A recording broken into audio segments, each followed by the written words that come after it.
Salamat kapatid na Neville, pagpalain ka ng lubos na masagana ng Panginoon. At magandang gabi mga kaibigan, isang dakilang pribilehiyo ang makabalik dito sa gusaling ito muli ngayong gabi at madama ang dinagmamaliw na presensya ng ating Panginoon, gaya ng ipinangako niya.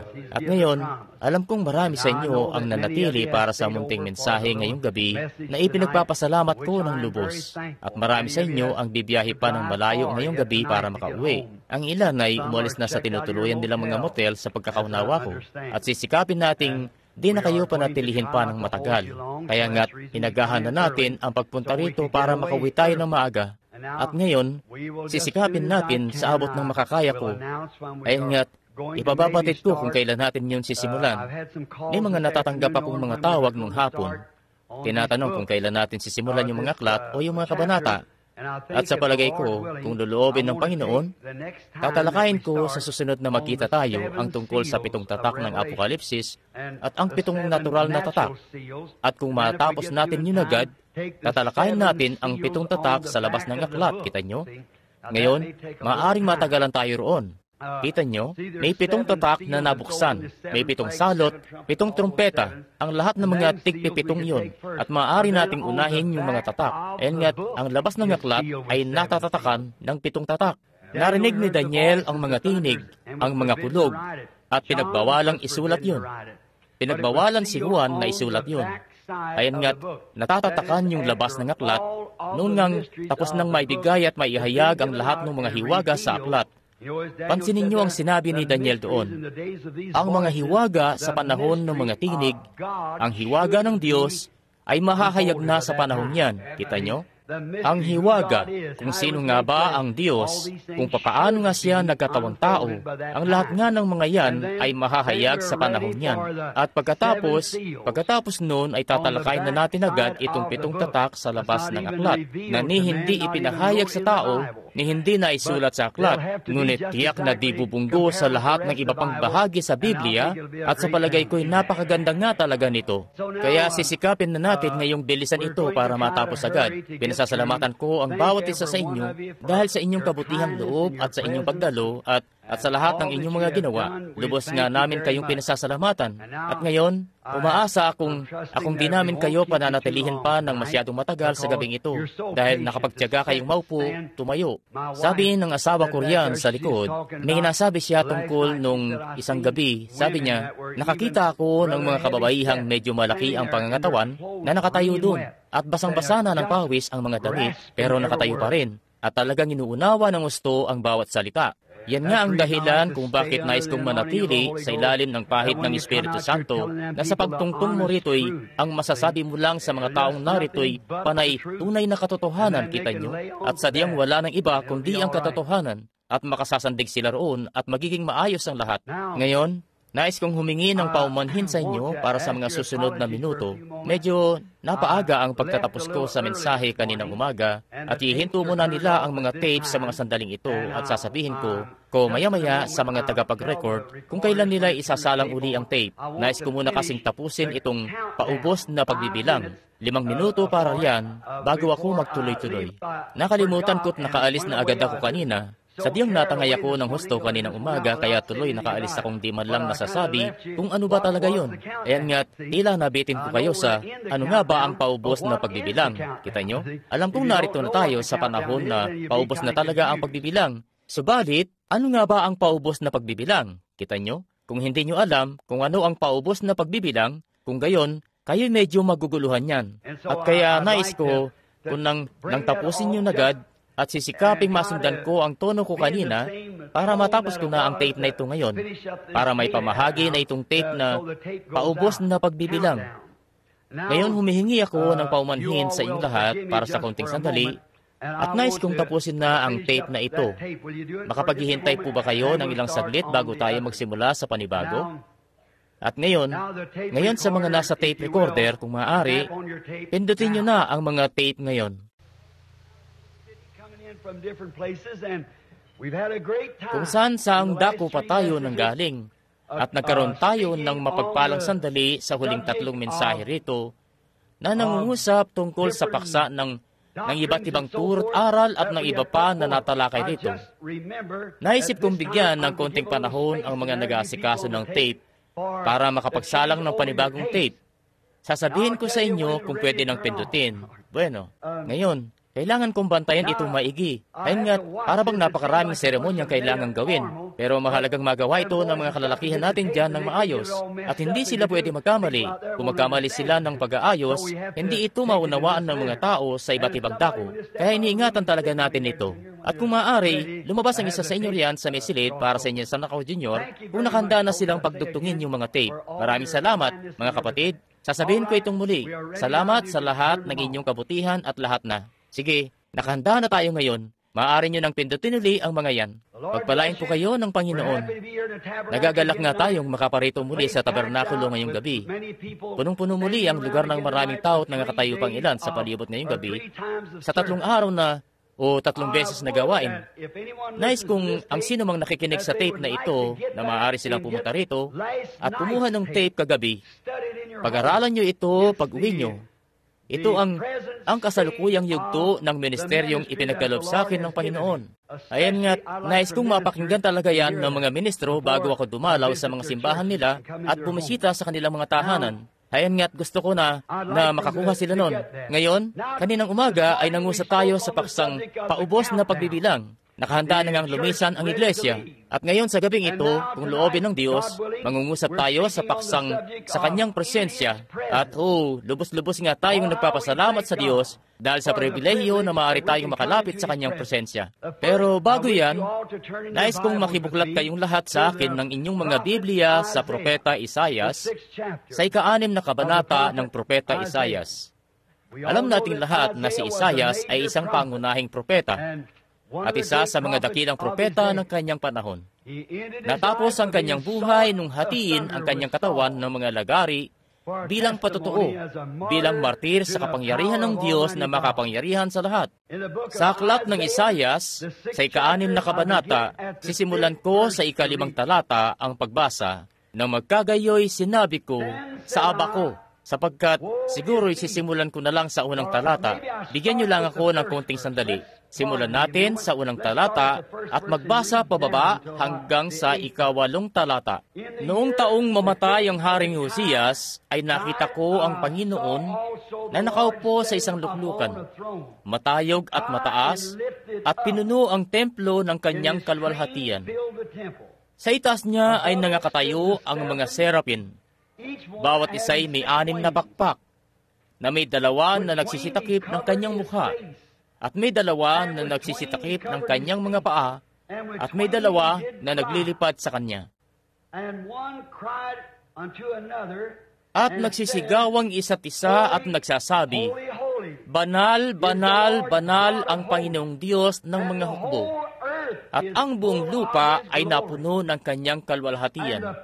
At ang mga patibayan ng mga pintuan ay nakilos sa tinig ng sumisigaw, at ang bahay ay napuno ng usok. Nang magkagayoy sinabi ko, sa aba ko, sapagkat ako'y napahamak, sapagkat ako'y lalaking may maruming mga labi, at ako'y tumatahan sa gitna ng bayan na may maruming mga labi, sapagkat nakita ng aking mga mata ang hari, ang Panginoon ng mga hukbo. Nang magkagayoy, nilipad ako ng isa sa mga serapin na may baga sa kanyang kamay, na kanyang kinuha ng mga pang-ipit mula sa dambana, at hinipo niya niyo ng aking bibig, at nagsabi, Narito, hinipo nito ang iyong mga labi, at ang iyong kasamaan ay naalis, at ang iyong kasalanan ay naalis. At narinig ko ang tinig ng Panginoon na nagsasabi, Sinong susuguin ko? At sinong yayaon sa ganang amin?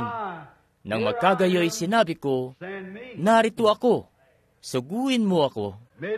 Pagpalain nawa ng Panginoon ang kanyang salita. Sa palagay ko'y kahangahangang kasulatan nga yan. Nalaman natin na sa presensya ng Diyos, napagkikilala ng mga tao ang mga sarili nila na makasalanan. Maaring pakiramdam natin sa ating sarili ay napakabuti natin kapag nasa ibang mga dako tayo, at pakiramdam nga natin para bang mararangal tayong mga tao. Subalit, kung dadako tayo roon sa presensya ng Diyos, atin ngang makikitang ang liit lang pala natin kung tutuusin. Di pa ganoong katagalan, ay nakasama ko ang isang kaibigan na nabigyan ako ng pribilehiyong maakay kay Kristo, si Bert Cole. Nakatayo kami noon sa New Hampshire. Nakasama ko siya sa pangangaso. Nakatayo kami sa gilid ng Cold Brook Falls doon sa Adirondack at talagang ubod ng laki yung talon na naroon. Isinama ko ang pamilya ko noong nakarang taon sa dakong yun para makita yun.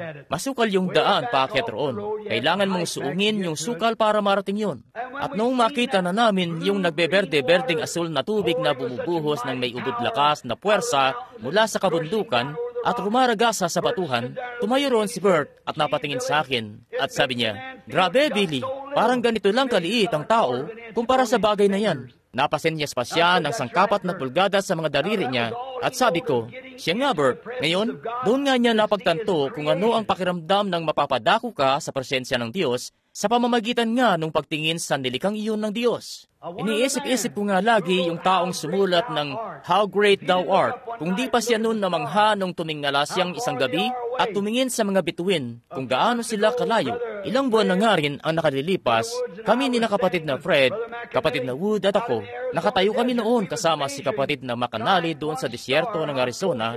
Sinusubukan namin yung isang bituin kung gaano yun kalapit sa isa pa. Ayan nga, sa milyon-milyon at bilyon-bilyong milya ang layo sa isa't isa. Parang kung titingnan, wala pang sangkapat na pulgada ang layo nila sa isa't isa. Tapos napagtanto namin, ayon na rin sa pagsasaliksik ng siyensya sa bagay na yon, mas malayo pa pala kung tutuusin yung mga bituin na yun sa isa't isa kaysa tayo sa kanila roon. Kita nyo na kung gaanong kamangha-mangha talaga yun? Ayan nga, dumarating tayo sa napagtatanto natin kung gaano tayong kaliit kapag napagtatanto natin kung gaano siya kadakila at kung gaanong dapat tayong lumapit pa sa paglapit sa kanyang presensya. Sa lahat nga ng pagkakataon, lagi itong nagdudulot ng isang kamanghamanghang udyok sa mga tao para lumapit sa presensya ng Diyos. Sa tuwi-tuwin ay nakikita ko sa pagmiministeryo ko yung ilang pagkakataong makikita mo ang presensya ng Diyos na dumarating sa puntong iyon na pinalalapit ang isang tao at ilalahad ang buhay niya sa kanila at ipahayag ang kanilang mga kasalanan ng lahat na ng uri ng mga gawang imoral at magdudulot yon ng talagang banal na katahimikan sa gitna ng mga taong naroon hanggang sa iwan muna nila ang pila para sa pananalangin at mamaya na lang sila pipila uli para may panalangin at tatakbo muna sa altar para may tuwid sa harap ng Diyos bago sila dudulog sa kanyang presensya. Kita nyo? May kamanghamanghang bagay talaga tungkol sa paglapit sa presensya ng Diyos. Ayan nga't nagdudulot ito ng mga bagay na gaya niyan na mangyari. Ayan nga't nakakita na ako ng mga taong nararatay sa mga banig at mga stretcher. Isang gabi doon sa Mexico, noong ang isang munting patay na sanggol ay natatalokbungan na ng kumot, dala-dala ng munting inang taga-Espanya o ng munting inang taga-Mexico pala. Dala-dala yun doon. Noong makita nila, makita ng ilang libong tao na naroon, marahil 50 o 75,000 sa isang pagtitipong yon. Nakitang ang munting sanggol na yon napatay na pero nabuhay muli. Nangahimatay ang mga kababaihan. Nagsipagtaasan ng mga kamay yung mga tao at napahiyaw. Bakit? Napagtanto nilang hindi kayang gawin yon ng kung sinong tao lang. At sila'y nasa presensya noon ng Diyos na makapangyarihan sa lahat at nagdulot ngayon ng bagay na gaya noon na mangyari. Nabigyan ako minsan ng pribilehiyong makapakinig sa pangaral ng mga lalaking banal. May naikwento nga sila noon tungkol kay Charles Finney, malit na lalaki, wala pang 110 libra ang timbang. Gayunpaman, may din siya kung magsalita, kaya naman noong sinusubukan niya yung magiging dating ng boses niya isang araw sa isang gusali, wala pa silang mga PA system noong araw. At may lalaki noong nagkukumpuni sa itaas na balkonahe o doon sa ibabaw ng bubong ng gusaling yun at narinig nung lalaking may pumasok na tao at hindi na niya pinansin pa kasi hindi naman niya kakilala. Basta patuloy lang siya sa ginagawa niya roon. At susubukan na nga noon ni Ginoong Finney yung magiging dating ng boses niya. Pagkatapos niyang maglaan ng maraming oras sa pananalangin para sa revival na iyon na idarawas niya, sinubukan niya ang magiging dating ng boses niya para tingnan kung ano ang kalalabasan. Dali-dali siyang pumanhik doon sa pulpito at nagsalita siya, "Magagsisi kayo o kayo'y mga mamatay!" At napalakas yung pagkakasabi niya. Ayan nga't siya'y nasa ilalim noon ng pahid ng Diyos hanggang sa mahulog yung lalaki mula sa itaas na balkonahe, pababa roon sa sahig o mula sa ibabaw ng gusali, diretso sa sahig Ipinangaral niya ang Ebanghelyo sa isang napakadakilang paraan na hayan nga't tumayo siya sa Boston, Massachusetts sa isang maliit na bintanang nakatanaw sa labas dahil walang simbahang pwedeng pagkasiyahan ng mga tagapakinig niya sa loob. At tumayo siya roon na may taglay na diin at ipinangaral niyang ang impyerno ay isang ngang kahindik-hindik na lugar hanggang sa ang mga nagtatrabahong mga lalaki na may mga daladalang basket ay nagpatira pa sa kalsada at nagsisumamo ng habag sa presensya ng Diyos. Mga dakilang mga ngaral na nagawa nila sa pamamagitan ng salita ng Diyos na dalhin ang mga tagapakinig patungo sa presensya ng Diyos. Huwag naman sanang mangyari na titigas ng husto ang puso ng mga tao na hindi man lang nila makilala ang presensya ng Diyos. Huwag naman sana.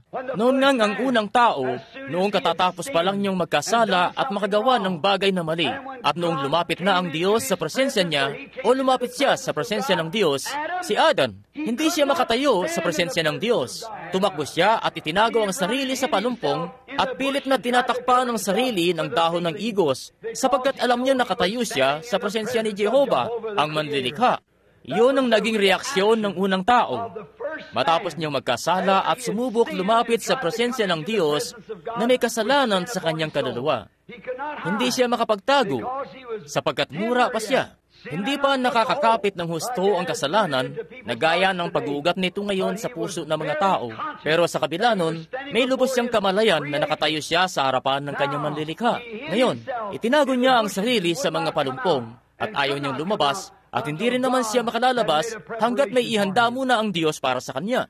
Maaari nating balikan at kunin ang 17 kabanata ng Henesis doon sa 3 talata noong ang dakilang patriarkang si Abraham, noong maparoon siya sa presensya ng Diyos at nangusap sa kanya ang Diyos sa 17 kabanata, sa pangalan ng Diyos na makapangyarihan sa lahat ay nagpatira pa roon si Abraham. Ang dakilang patriarka, lingkod ng Diyos, hindi siya makatayo sa presensya ng Diyos.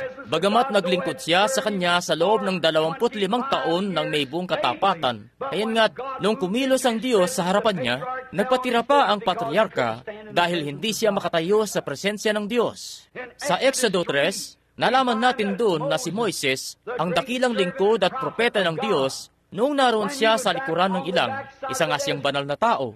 Ipinanganak siya para sa ganung layunin. Ipinanganak siya buhat sa sinapupunan ng kanyang nanay upang maging isang propeta. Nagsikap siyang makapag-aral ng maigi at gawin ang lahat ng magagawa niya upang mailabas niya ang kanyang bayan. Dahil alam niya na ang bigat ng pasanin ay nasa kanya para mailabas niya ang kanyang bayan. Subalit, ang pagkakaunawa niya sa bagay na yun ay sa teolohikang pagkakaalam lang. Kaya't sinanay nga siya, tinuruan siyang maigi. Kaya niyang makapagturo ng karunungan sa mga taga-Ehipto na mga pinakamatalinong tao sa daigdig noon. Nalalaman niyang lahat ang pasikot-sikot. Kabisado niya ang kasulatan mula A hanggang Z. Alam na alam niya ang mga pangakong binitiwan ng Diyos. Alam na alam niya yon buhat sa intelektual na pagkakaalam. At isa siyang dalubhasang militar. Ngunit isang araw, sa likuran ng ilang, noong lumapit siya sa presensya ng Diyos, napahubad siya ng kanyang panyapak at napaluhod sa kanyang mga paa dahil nalaman niyang siya'y nasa banal na dako. Hindi siya makatayo sa kanyang mga paa noong lumapit siya doon sa presensya ng Diyos. Nagpatira pa siya tulad ni Abraham. Hindi siya makatayo sa presensya ng Diyos. Sa Exodo 19:19, noong ang piniling bayan ng Diyos buhat pa roon sa panahon ni Abraham, mula kay Abraham lumabas si Isaac. Kay Isaac, lumabas si Jacob. Mula kay Jacob, lumabas ang mga patriarka at maraming mga taon ang lumipas. Sunod-sunod na lumabas ang mga lalaking banal na ito. Mga dakilang lalaki, piniling bayan, piniling lahi, binanal, bayang banal, na habang buhay na naglilingkod sa Diyos. At isang araw, sinabi ng Diyos, tipunin mo rito ang bayang Israel. Mangungusap ako sa kanila.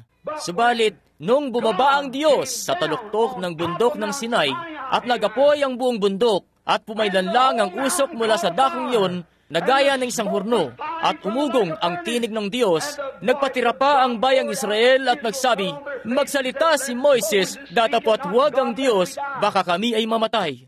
Hayan nga't ang tao sa presensya ng Diyos ay napagtatantun niyang isa siyang makasalanan. Gayong sila, bawat isa sa kanila, ay tinuli naman sang-ayon sa kautusan. At natutupad naman nila ang mga kautusan at ang iba pa. Ngunit, nung magsalita ang Diyos at lumapit sila sa kanyang presensya, Ayan nga't napagkilala nilang sila'y lihis, na hindi sila matuwid. May kung anong bagay na kulang sila. Noon ngang nasa presensya sila ng Diyos. Ayan nga't sinabi nila, si Moises na lang ang magsalita. Datapwat huwag ang Diyos, baka kung magsasalita ang Diyos, ay mamamatay kaming lahat. Hayaang si Moises na ang magsalita sa amin. Doon nga sa Lucas 5:8, noong si Pedro, noong isa pa siya noong tigasin, ayan nga't lalaking napakalakas ng dating. Alam niyo naman siguro yung tinutukoy kong lakas ng dating. Para bang pasiga-siga, palibhasa'y mahusay siyang mangisda. Subalit, nung kanyang masaksihan yaong himala ng Diyos na ipinamamalas ng isang pagkaraniwang tao lang, ayan nga't napagkilala niya noong oras na yun na hindi lang basta-basta tao yung magpapapunta ng lahat ng isda sa lambat. Alam niya yun dahil pinag-aralan niya. Marami siyang nalalaman tungkol sa pangingisda. Tapos magdamagmas siyang nangingisda at wala namang nahuli ni isa. Subalit, narinig niyang may nagsalita, ihulog ninyo ang inyong lambat. At nung unti-unti na niyang inahatak yun, napakaraming isda ang nahuli niya. At napagtanto niyang isa nga siyang taong makasalanan. At ang sabi niya tuloy, lumayo ka sa akin, o Panginoon, sapagkat ako'y taong makasalanan. Sino ang nagsabi nun? Si San Pedro. Sa presensya ng Diyos, hiniling niya sa Diyos na lumayo sa harapan niya, sapagkat napagkilala niya sa kanyang sarili na isa siyang makasalanan. Maging si Abraham, napagkilala niya ang kanyang sarili na liko. Si Adan, napagkilala niya ang kanyang sarili na liko. Haya't anak pa siya ng Diyos. Napagkilala niya ang kanyang sarili na liko. Si Moises, napagkilala niya ang kanyang sarili na liko. Maging ang Israel, bilang iglesia at bayan, kanilang napagkilala ang kanilang sarili na liko. Lumayo ka sa akin, sapagkat ako'y taong makasalanan. Hindi nga niya sinabing, ngayon, ako'y banal at karapat dapat na tumanggap nito. Ang sinabi niya, ako'y taong makasalanan. Minsan, isang nag-aangking tagapagtaguyod ng relihiyon. Taglay-taglay ang lahat ng teolohiyang napag-aralan niya sa ilalim ng isang dakilang gurong nagngangalang Gamaliel. Ang pangalan niya ay Saulo na taga-Tarso, na mas nakikilala natin bilang Pablo. Relihiyoso kung relihiyoso talaga. Kabisado niya ang lahat ng pasikot-sikot ng kanilang relihiyon. Isa siyang Pariseo sa mga Pariseo, at isang Hebreo sa mga Hebreo. Isa siyang kilalang tao, isang scholar, matalino, puso, edukado. Ang pakilala niya sa sarili, nakikilala na niya ang Diyos buhat sa pagkabata. Subalit isang araw, sa kanyang daan patungong Damasco, nagliwanag yaong haliging apoy sa ibabaw niya at nasubasog siya. Natumba siya sa kanyang mga paa sa lupa sa alikabok at nagsabi, Panginoon, anong nais mong ipagawa sa akin? Sa kabila ng lahat ng matitindi niyang pagsasanay, sa kabila ng lahat ng matitindi niyang pagsasanay sa teolohiya, sa kabila ng lahat ng edukasyong taglay-taglay niya, haya't walang kabuluhan ng lahat ng yun noong tumayo na siya sa presensya ng Diyos. Nais kong huminto rito pansumandali at sabihin, ganyan na ganyan nga ito ngayon. Maaring meron ka nitong DD, PhD. Ano man yung narating mo. Maaring nagsisimba ka na buhat pa nung bata ka pa. Maaring ginawa mo ng lahat ng relihiyosong gawang magagawa. Subalit kung paroroon ka sa presensya ng Diyos, mararamdaman mo ngang napakalit mo lang pala at walang halaga. Napagkilala ni Pablo na siya'y liko at nasubasob siya sa lupa noong mapasailalim siya sa presensya at kapangyarihan. Noon ngang tumingala siya at nakita ang mismong Diyos na kanyang ipinangangaral at sinasalungat at inaakalang kilala na niya at nakitang mali pala siya. Nasubasob siya sa kanyang mga paa sa lupa sapagkat naroon siya sa presensya ng Diyos. Kitang-kita niya ang haliging apoy. Ayan nga't ganyan na ganyan din ang dakilang San Juan sa Apokalipses 1:7. Noong ipakita sa kanya yaong pangitain at napatingin at narinig yaong tinig na nag-uusap sa kanya at lumingon siya upang tingnan at para makita niya ang tinig at nakita niya yaong 7 kandelerong ginto at may isang nakatayo sa gitna ng 7 kandelerong ginto na may buhok na gaya ng balahibong maputi ng tupa, mga matang gaya ng ningas ng apoy, mga panggaya ng mga haliging tanso.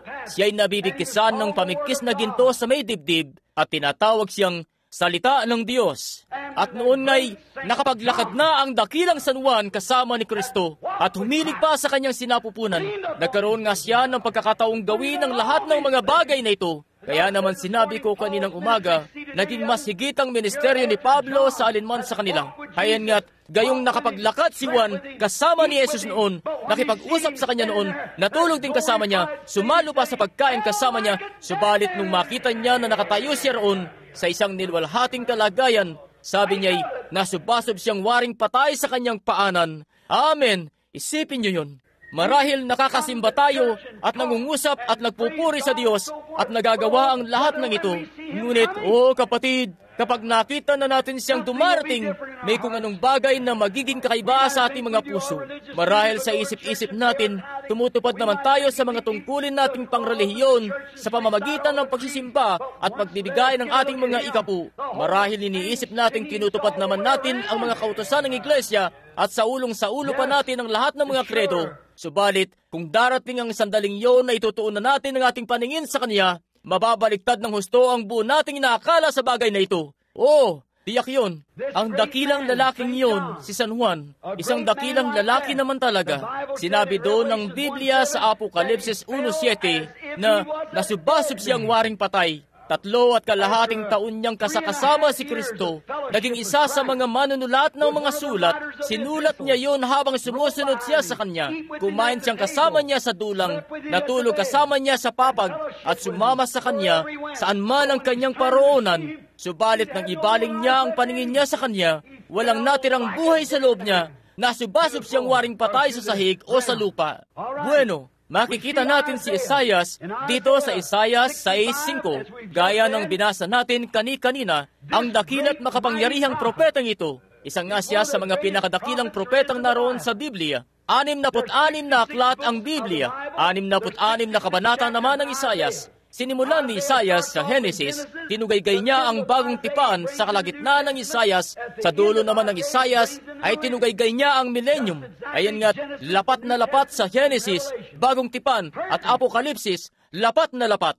Si Isaias ay isa sa mga pangunahing propeta. Subalit isang araw, hengat malimit siyang nakahilig sa bisig ni Uzias na dakilang hari.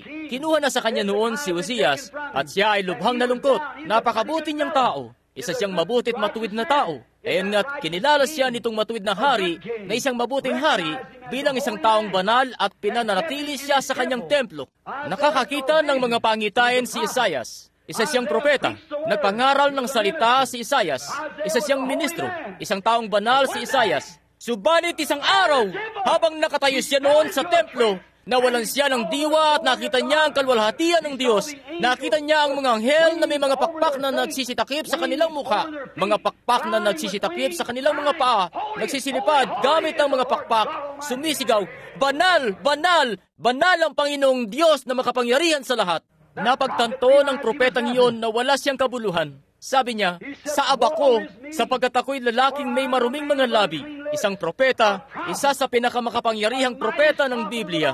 Isa sa kanila, "Ako'y lalaking may maruming mga labi, at ako'y tumatahan sa gitna ng bayan ng maruming mga labi. Sa aba ko, sapagkat nakikita ko ang kalwalhatian ng Diyos." At sinabi niya, noong sumigaw ang anghel na yon, ang patibayan ng templo ay nakilos. Kapatid, kung ikaw yun, ayan nga't hindi lang kikilos ang patibayan ng templo, kundi ang buong kalangitan at lupa ay makikilos sa pagparito niyang muli. Tatakas ang mga bundok at mapapawi ang dagat at may sisigaw, "Kami inyong itago sa mukha noong nakaupo sa luklukan." Magiging katakot-takot na panahon yun. Sinasabi ko sa iyo, kaibigang makasalanan, nararapat ngang siyasatin mo na ang iyong sarili. Siya nga. Ngayon, sabi ni Isaias, "Sa aba ko, ako'y lalaking may maruming mga labi, at ako'y tumatahan sa gitna ng maruming bayan." Ayan nga ako't, ang bayang ito ay may maruming mga labi. Ngayon, pagkaisipin nyo, kung napagkikilala ng mga banal na lalaking iyon ang mga sarili nila na mga makasalanan sa presensya ng Diyos, ano kayang gagawin ng makasalanan at masama sa araw na iyon? Ano kayang gagawin ng mga taong nauupo sa loob ng mga pagtitipon? Ano kayang gagawin ng mga taong nakakita na sa kapangyarihan ng Diyos, nakarinig sa paubos na pagbibilang ng salita, nakasaksi na ang Diyos ay ipinamalas ang kanyang sarili, at di mapasusubaliang ang bawat kasulatan ay natupad na, pero pinipilit na makapasok sa langit ng di man lang na ipanganak na muli at natanggap ang Espiritu Santo. Sinabi nga ng Biblia, kung ang taong matuwid ay bahagya ng makaliligtas, ang makasalanan at masama ay saan kaya magsisiharap? Saan kaya natin ilulugar ang sarili natin kung makita nating ipinakikilala na ng Diyos ang kanyang sarili sa mismong harapan natin at makita ang kalwalhatian ng Diyos gaya nung kung papaanong nakita ng mga lalaking matutuwid doon at magsisiiyak ang mga lalaking yun, mga propeta, at mga matutuwid na ang buhay ay nakaayon sa salita. Kung nagawa nilang umiyak at masubasob sa kanilang mga paa at sumigaw, ako'y lalaking may maruming mga labi, puno ng karumihan. Ano naman kaya ang magiging estado ng isang tao na ayaw man lang ipahayag ang kanyang mga pagkakasala? Ano kayang naghihintay sa isang kabataang ayaw ipahayag man lang ang kani-kanilang kasalanan? Ano kayang mangyayari doon sa isang taong matigas ang puso na sa kanyang isip ay mas marami pa siyang nalalaman tungkol sa paglikha ng Diyos kaysa sa Diyos mismo? Ano mangyayari sa isang tao na ginugol niya ang lahat ng kanyang buhay para pamalian lang ang Biblia? Saan kaya lulugar ang lalaking gaya nun? Isipin niyo yun. Isa itong pag-iibanghelyo. Ito na ang oras para yanigin ang mga tao. Ito na yung oras na sinabi ng Diyos na darating ang panahon. Pinayanig niya minsan ang bundok ng Sinai, pero magkakaroon uli ng isang pagyanig na kanyang minsan pang yayanigin. Hindi lamang ang bundok ng Sinai, kundi kanyang yayanigin ang lahat ng mga bagay na magagalaw. Subalit, napansin niyo ba ang sabi sa sumunod pang kasulatan? Subalit tatanggap tayo ng isang kahariang di magagalaw. Hallelujah! Ang lahat ng magagalaw ay mayayanig. Mayayanig ang kalangitan. Mayayanig ang lupa. Ang kalangitan at lupa ay lilipas, datapwat ang salitang yon ay di kailanman lilipas. Sapagkat sa ibabaw ng batong ito ay tatayo ko ang aking iglesia at ang mga pintuan ng Hades ay hindi magsisipanaig laban sa kanya. Ang lahat ng magagalaw ay mayayanig. Subalit, tumanggap tayo ng isang kaharian na siyang salita ng Diyos mismo. At ang Diyos ay ang kanyang salita. Hindi niya yayanigin ang kanyang sarili. Amen. Oh, ang ganda. Subalit tatanggap tayo ng isang kahariang hindi magagalaw. Hindi ito magagalaw, sabi ni Pablo na isang manunulat na Hebreo. Isang napakadakilang tao at isang napakadakilang lalaki. Napakadakilang panahon at dakilang nga talaga ang nadaman nila noon. Tayo rin naman, sa ating mga sarili, nakita natin ang kalwalhatian ng Diyos gaya ng pagkakita ng mga lalaking ito.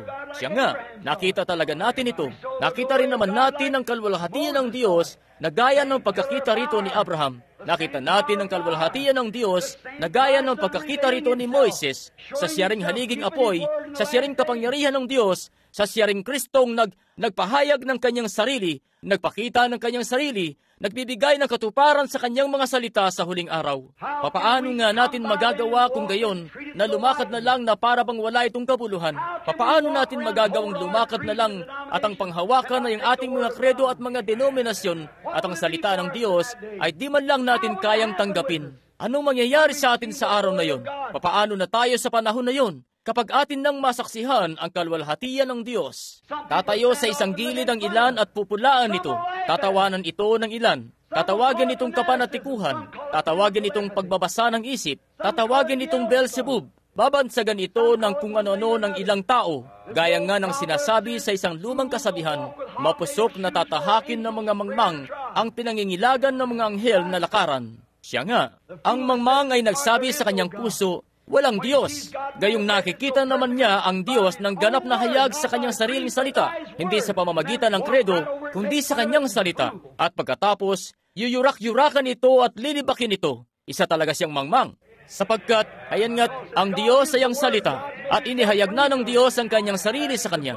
Pero isa siyang mangmang. Sabi ng Biblia, ano kaya ang kahinatnan niya kapag kailangan na niyang tumayo sa dakong yun?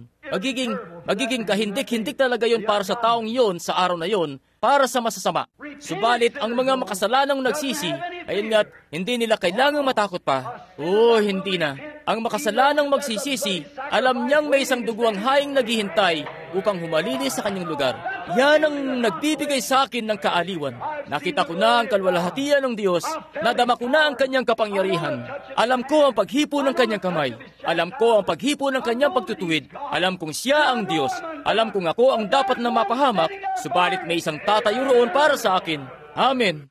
May isang tatayo roon na magsasabi, Ama, ilagay mo ang lahat niyang kasalanan sa akin, sapagkat nanindigan siya para sa akin doon sa lupa. Hallelujah! At pagkatapos, makalalakad ako patungo sa luklukan ng Diyos ng walang pangamba. Taglay-taglay ang biyaya sa puso ko, dahil nalaman kong hindi nga sa pamamagitan ng mabubuting gawa, kundi sa kanyang awa ako'y naligtas. Hindi kung anong kaya kong gawin, kung anong aniban ko, kung anong sabihin ko, kundi ito'y sa pamamagitan ng kanyang biyaya at iniligtas niya ako.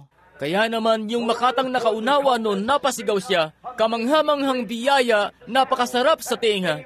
nang tulad kong kapuspalad ay ligtas kahit di karapat-dapat. Ligaw man ako noon sa daan, subalit ngayon ay nasumpungan. Dating pinid ang mga mata, subalit ngayon ay nakakakita. Papaano kaya ako makapupunta sa langit? Papaano kaya kayo makapupunta sa langit? Hindi natin kaya yon sa sarili natin at walang paraan para magawa natin ang bagay na yan. Subalit may isa na gumawa ng daan at siya ang daan. At papaano tayo paroon sa Kanya? Sa isang espiritu, sa Kanyang espiritu, nabautismohan tayo sa isang katawan na babangunin patungong kalawakan. Lalabas tayo ng mundong ito gaya ng mga astronaut ng huling panahon sa pamamagitan ng pananampalataya sa Diyos. Amen. Ayan nga, hindi na kailangan mag-alala pa ng mga makasalanang nagsisina. May isang naroon na at tatayo para sa kanila. Kaya naman pagkatapos nating makalapit sa Kanyang presensya ngayon, at alam nating nakalapit tayo sa Kanyang presensya, nasaksihan natin siyang gumawa ng mga bagay na ginawa niya noong naririto pa siya sa lupa. Papaano niyo malalaman, papaano niyo masisiguro ang puno ng ubas kung titingnan niyo ito sa pamamagitan ng ipinamumunga nitong bunga?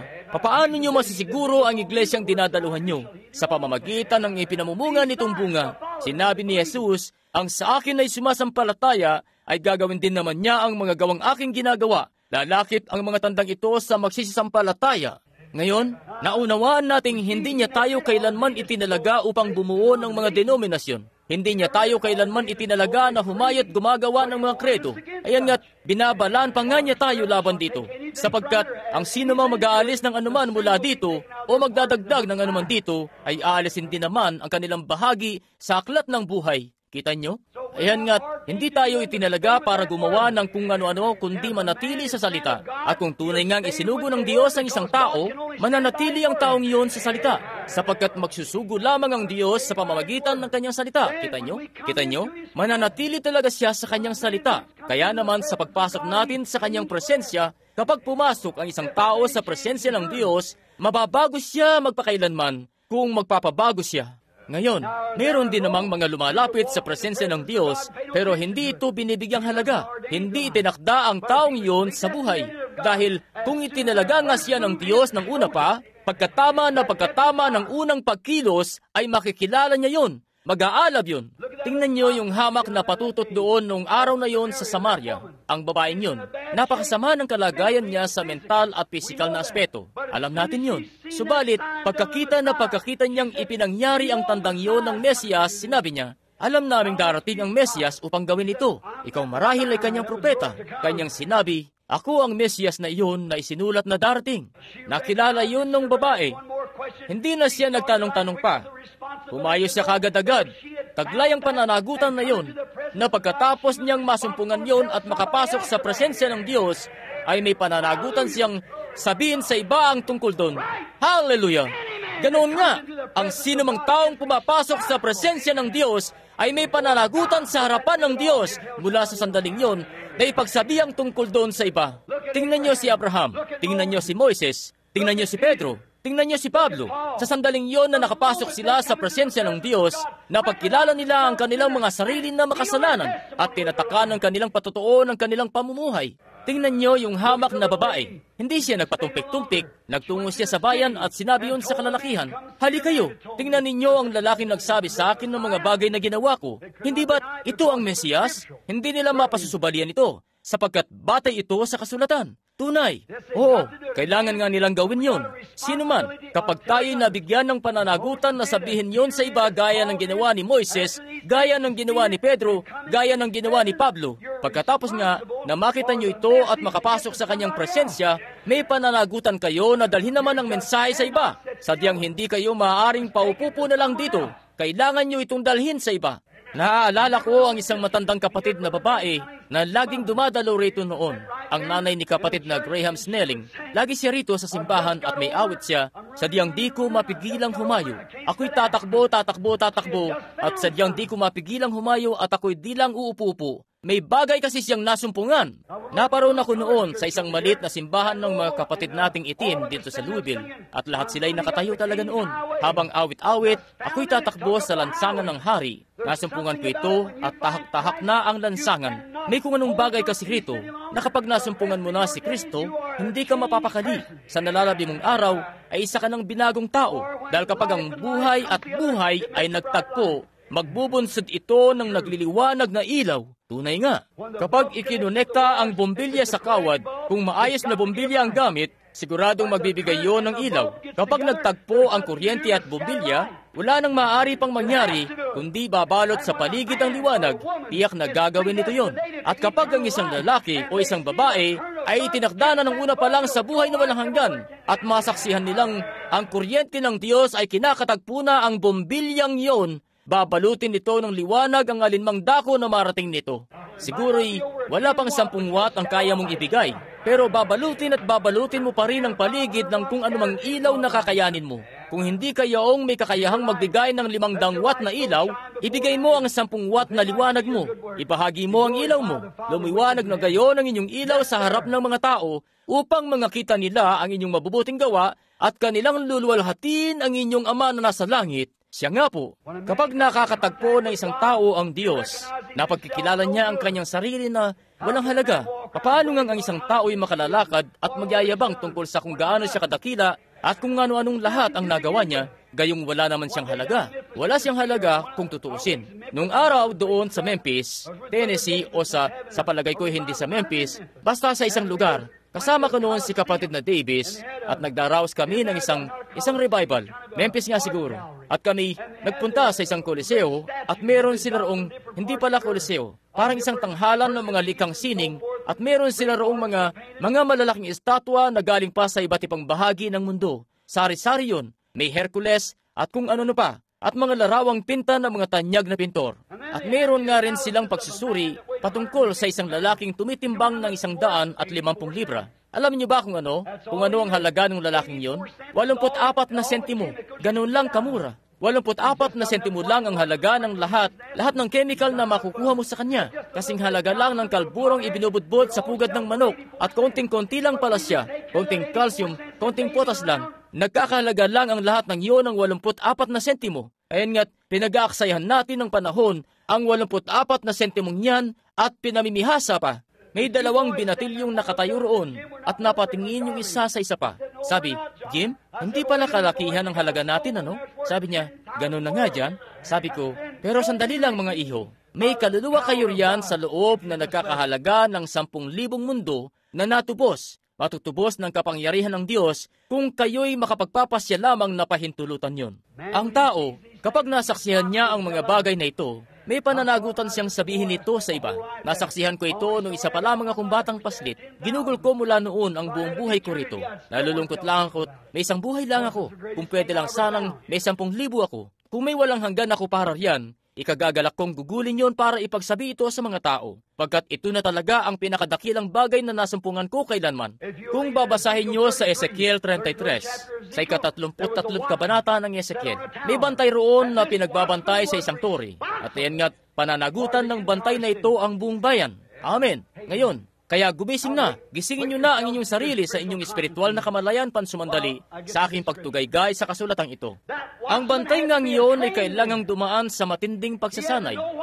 Alam niya dapat ang kanyang ginagawa na kahit gaano pa mang kalayo, saan man manggaling ang kaaway, matutunto niya. Masasabi niya kung papalapit na sila. Masasabi niya na hayan na yung mga bandera nila. Masasabi niya ang bilang at kakayahan nila. Yung hindi na kayang tanawin ng pangkaraniwang tao, ay matatanaw pa rin niya. Ayan nga't, mas angat siya kaysa sa iba, sapagkat sinanay siyang maigi para makilala ang kaaway at pananagutan niya sa Diyos ang buong bayan. Bantay! Anong nangyari sa gabi? Hallelujah! Ganyan nga ang mga sundalo ng Diyos sa panahon ngayon. Sinanay silang maigi sa salita. Kapag may lilitaw na parabang kumikinang-kinang pa, na isa namang bagay na wala roon sa kasulatan, babalaan nila ang kongregasyon. Anumang wala sa Biblia, anumang hindi sa Diyos, gaya ng pagkakaroon ng mga pangsosyalang hapunan, mga sayawan at lahat na ng kung ano pa, para makalikom ng ipambabayad sa pastor. Maling-mali ang mga yan. Mga paglalaro ng dais at baraha sa loob ng simbahan, mali yan. At ang tunay na bantay na itinalaga sa mataas na kuta na minsan nang pumaroon sa presensya ng Diyos, kung ang isang ito'y wala sa pwesto niya sa mataas na kuta, gayong dapat siyang pumwesto sa mataas na kuta, maaaring kasing taas na lang ng kongregasyon ng tanaw ng kuta, subalit kung siya ay tunay na bantay, inaangat siya ng Diyos hanggang doon sa kalangitan na hindi na mapupuntahan ng iba pa sa kanila. At doon nga'y binabantayan niyang maigi ang kawan at pananagutan niya ito sa Diyos.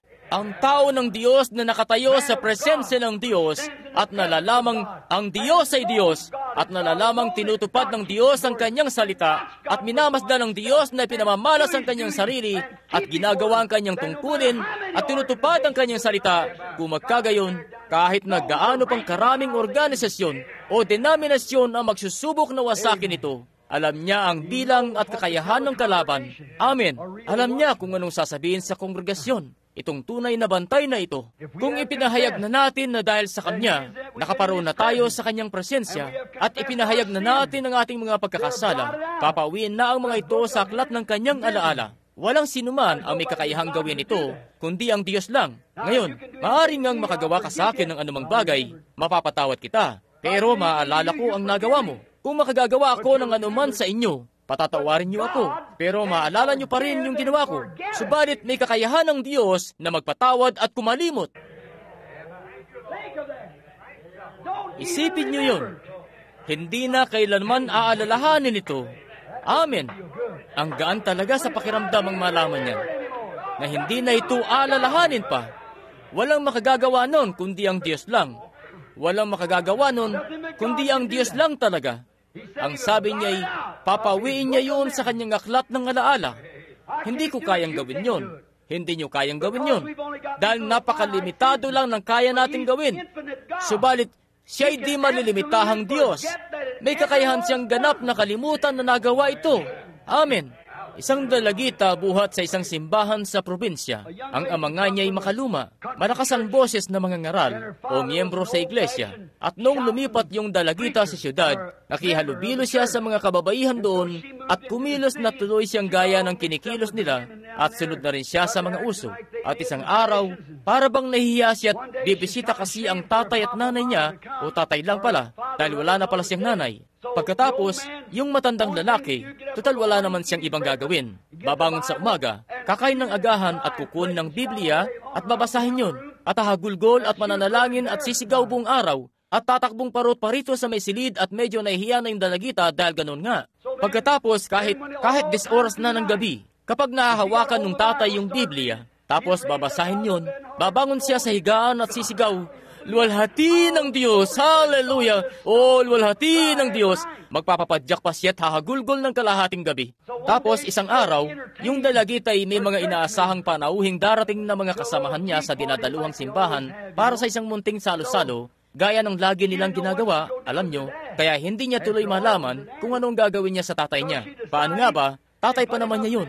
Kaya napagpasyahan na lang niyang papuntahin ang tatay niya doon sa may atik. At sabi niya, Tatay, hindi mo naman po siguro gusto makihalubilo rito sa may ibaba sa mga kababaihan, di po ba? Sabi, hindi nga. Sa palagay ko ay hindi na kailangan. Sabi nung dalagita, bueno, may mga inaasahan po kasi akong mga panauhin ng mga kababaihan sa simbahan ngayong araw at magkakaroon kami rito ng munting pagtitipon. Isang pagtitipon para sa pananalangin. Kaya siguro, tatay, mas mabuti pa sigurong doon po muna kayo sa may atik. Sabi, sige, sa palagay ko ay mabuti pang doon na lang ako. Tapos sabi nung dalagita, heto po ang isang magandang aklat na pwede niyo pong basa-basahin. Tapos, inabot nung dalagita sa tatay niya yung hiograpiya. Kinuha nung dalagita yung Biblia ng tatay niya para manahimik siya. Alam na alam kasi nung dalagita na kapag Biblia ang babasahin ng tatay niya, naku, mag-iingay lang yun sa itaas. Kaya hayan nangat naroon yung tatay sa may taas. Alam nyo, tapat lang nung kung saan sila nagsasalo-salo sa ibaba. Binigyan nung dalagita yung tatay niya ng hiograpiya, sabi, maganda ito, basahin niyo po ito, tatay, kasi lahat ng katotohanan gusto niyong malaman tungkol sa mundo'y nandito mismo. Bueno, sabi, sige, babasahin ko yan. Tapos sabi niya, sige na ho, umakyat na po kayo sa itaas at huwag po kayong mag-iingay hanggang sa mag-uwian ang mga kababaihan. At pagkatapos, pwede na po kayong bumaba uli at gawin anuman ang gusto nyo. Sumang-ayon naman yung tatay, kaya pumanhik na siya sa itaas at naupo na. At nagsalo-salo na sila. Alam nyo, usap-usap tungkol sa ganito at ganon. Alam nyo na siguro yon. Nagkakasiyahan sila roon. At bigla na lang, may kumalabog sa itaas. Nagsisisigaw at nagtatatalon pa at nabakbak na yung palitada ng kisame. Yung matandang lalaki sa itaas ay nagtatatakbo ng pabalik-balik sa may atik at di magkandadamayaw, nagtatatalon, taas baba at sumisigaw, luwalhati ng Diyos, luwalhati ng Diyos. Hindi malaman ng mga kababaihan kung ano nang nangyari roon, kung ano bang mayroon sa taas. Tapos dire-diretso siya sa may hagdan pababa Para bang sabik na sabik. Sabi nung dalagita, "Tatay, binigyan po kita ng heograpiya para basahin, di ba?" Sabi, "Oo, alam ko. Alam mo ba?" Sabi, "Binabasa ko itong heograpiya rito at sabi may mga lugar sa dagat na walang ilalim. At sabi, nabasa ko kasi rito sa Biblia kahapon. Sinabi niyang inilagay niya ang aking mga kasalanan sa dagat ng pagkalimot. Luwalhati ng Diyos." Sabi, tuloy-tuloy, wala silang kailaliman, basta tuloy-tuloy lang. Hayan nga, pinagsisigawan niya ang tungkol doon. Bueno, tama yun. Inilalagay ng Diyos ang ating mga kasalanan sa dagat ng pagkalimot. Pinapawi ang mga yon, at ang mga yon ay tila ba hindi nangyari. Oh, grabe. Kung magkagayon, ay nakatatayo na tayo sa pamamagitan ng biyaya ng Diyos kay Jesus Kristo nating Panginoon. Dalisay at banal, na sadyang kasing banal niya, sapagkat hindi na ako ang nakikita niya sa paglapit ko roon. Ang nakikita niya ay kanyang sariling anak. Nakikita niya ako sa pamamagitan na ng hindi na ako ang nakikita, dahil ako'y nasa anak niya. At tanging anak lamang niya ang kanyang nakikita. Hindi ba't kahanga-hanga yun? Hindi na natin kailangang alalahanin pa ang tungkol sa mga kasalanan. Wala na kasi itong lahat. Nasa ilalim na ito ng dugo. Siya nga po, hindi na natin kailangan pang problemahin ang tungkol dito. Wala na kasi itong lahat at wala na sa alaala ng Diyos. Hindi na niya ito inaalala pa.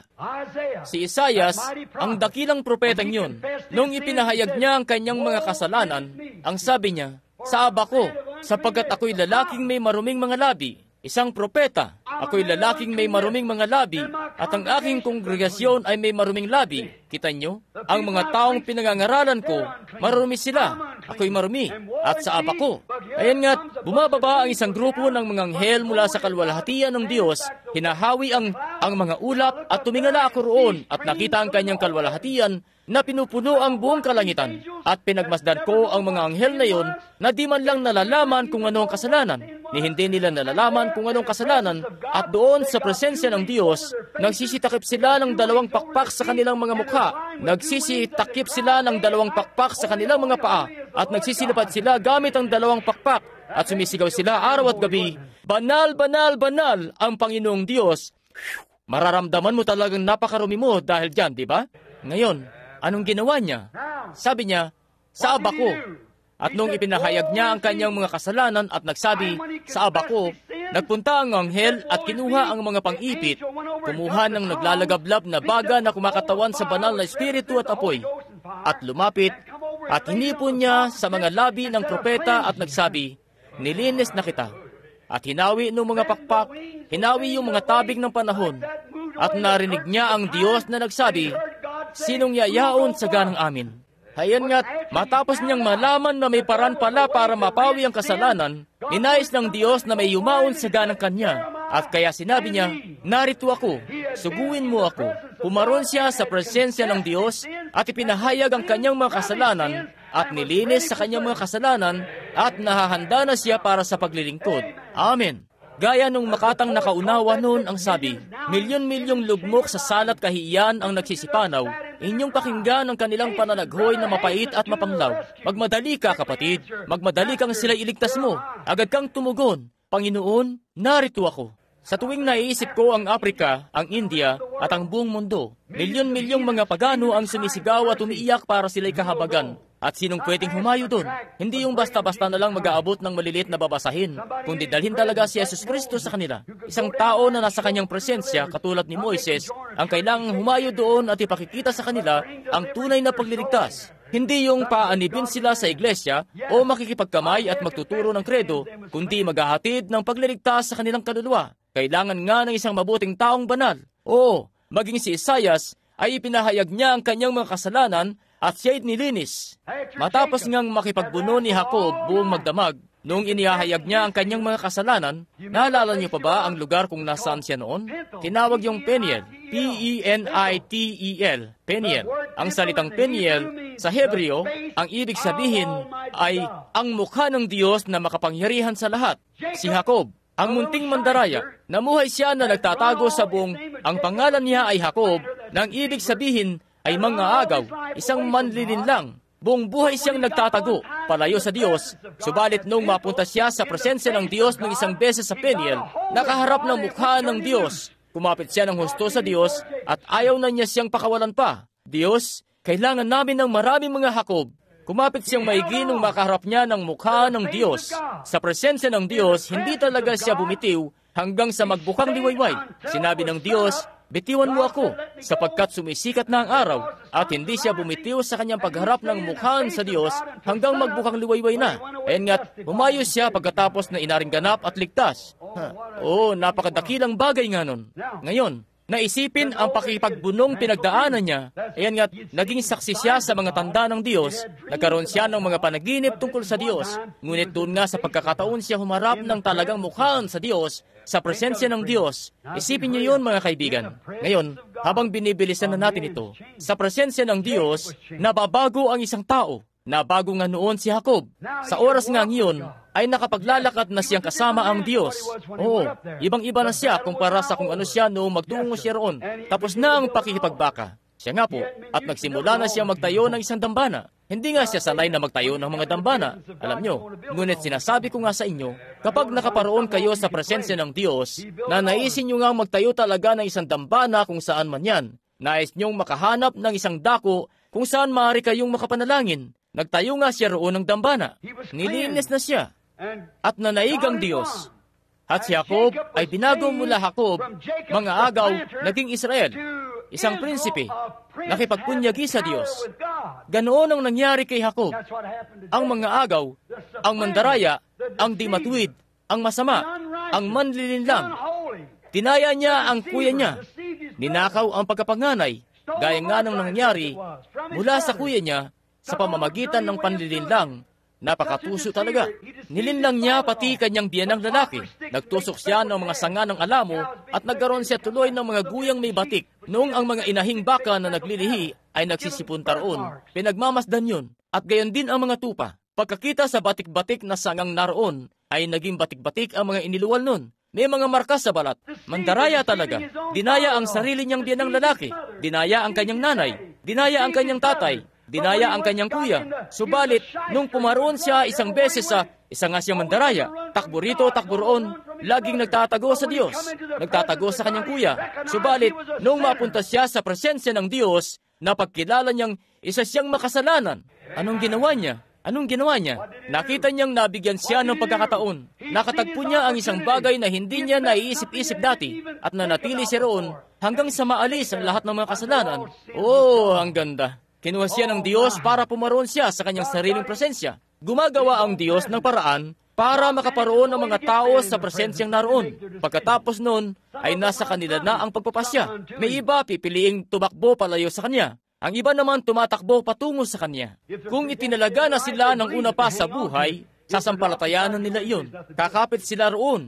Kung hindi naman, magpupumiglas silang makalayo at sasabihin, walang kwenta yan. Kita nyo? At yon ang taong napapahamak. Yung taong nagpapahayag ng kanyang kasalanan ay magtatamo ng kapatawaran. Kung iyong itatago ang iyong kasalanan, hindi ka magtatagumpay. Hindi talaga. Kaya naman si Jacob, ayan nga siya, alam nyo, nakatagpo niya nung sumunod na araw si Esau na kanyang kapatid. Hindi na niya kailangan pa ng tulong mula sa kuya niya. Hindi na niya kailangan yung mga hukbo ng kuya niya. Nakatuon siya sa pagtatayo ng mga dambana. Hindi na siya takot kay Esau. Mga awit 16:8. Sabi roon ni David, aking inilagay na ang Panginoon sa harap ko. Napakainam ngang bagay ang gawin yun. Mga awit 16:8. Aking inilagay na ang Panginoon sa harap ko. Kaya hindi na talaga siya malilito pa sa bagay na ito.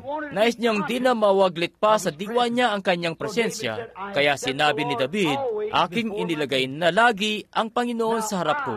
Heto ako, si David, inilagay ko na ang Panginoon sa harap ko para di na mawaglit pa kailanman sa diwa ko ang presensya ng Diyos. Hindi ba't napakagandang aral niyan para sa ating lahat ngayong gabi? Ilagay ang Panginoon sa harap natin upang di na mawaglit pa sa diwa natin ang kanyang presensya. Ilagay siya sa unahan.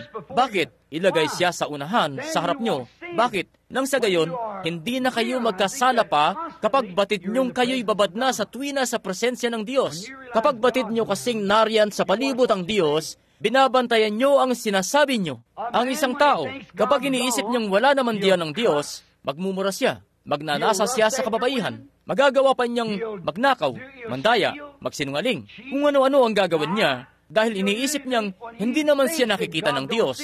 Subalit, dalhin niyo ang taong yan sa presensya ng Diyos, titigil siya sa paggawa nun sa oras din yun. Kita niyo? Ayan nga't, sinabi ni David, aking inilagay na lagi ang Panginoon sa harap ko. Napakagandang bagay nga nun. Kaya naman sinabi ng Diyos na siya ay isang lalaking kinalulugdan ng kanyang puso. Kung ano-ano ang gagawin ng tao kapag iniisip niyang wala naman sa palibot ang Diyos. Subalit, kapag napagkilala niyang ang Diyos ay nasa palibot lang, nakapansin na ba kayo ng makasalanan? Palapitin niyo sa Kanya ang isang taong banal. Titigil siya sa kanyang pagmumura, lalo na't may paggalang siya, kita nyo? Hindi siya magbibitiw ng mga mahalay na biro na kung tutuusin, lagi naman niyang ginagawa, kita nyo? Kita nyo? Titigil siya, sapagkat alam niyang nasa presensya siya ng Diyos, pagkat tumatahan ng Diyos sa tabernakulo ng kanyang mga hirang. Kita nyo? Pagkatapos nga roon ni David, sinabi niya, ang aking puso ay magagalak.